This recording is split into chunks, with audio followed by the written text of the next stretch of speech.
त्यानंतर एक breaking news आहे। विधान भवनात आदित्य ठाकरे आणि नितेश राणे आमने सामने आलेले आहेत। नितेश राणे यांच्याकडून आदित्य ठाकरेंची मिमिक्री करण्यात आली आहे। आदित्य ठाकरे बाजूने जात असताना त्यांनी ही मिमिक्री केलेली आहे। आतापर्यंत नितेश राणे हे आदित्य ठाकरे यांच्यावर आरोप करताना दिसले। थोड्याच वेळापूर्वी त्यांनी दिशा सॅलियनच्या प्रकरणावरून सुद्धा आरोप केले होते आणि त्यातच आदित्य ठाकरे आणि नितेश राणे आमने सामने आल्याचं पाहायला मिळालं। आणि त्यावेळेला जेव्हा आदित्य ठाकरे हे नितेश राणेंच्या बाजूने जात होते त्याच वेळी नितेश राणे मात्र आदित्य ठाकरेंची मिमिक्री करत होते।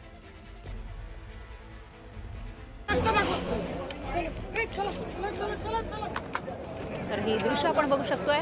नितेश राणे हे नेहमीच आदित्य ठाकरेंवर टीका करत असतात आणि आपण तसं बघितलं, आपण इतिहास बघितला तर जेव्हापासून शिवसेनेमधून बाहेर पडलेले आहेत तेव्हापासून नारायण राणे सुद्धा आदित्य ठाकरेंचे वडील उद्धव ठाकरे यांच्यावर टीका करत असतात। आणि अशामध्ये जेव्हा नितेश राणे आणि आदित्य ठाकरे हे आमने सामने आले तेव्हा सुद्धा नितेश राणे हे आदित्य ठाकरेंची मिमिक्री करताना दिसलेले आहेत।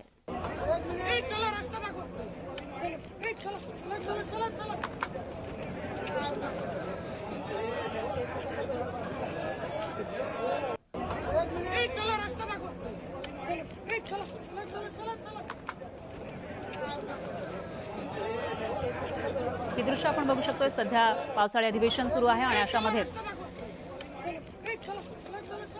नेत्यांची भेट होत असते आणि यावेळेला थोड्याच वेळापूर्वी नितेश राणे ज्यांनी टीका केली होती आदित्य ठाकरेंवर, जेव्हा आदित्य ठाकरे त्यांच्या बाजूने जाताना दिसले तेव्हाही ते मिमिक्री करताना दिसले।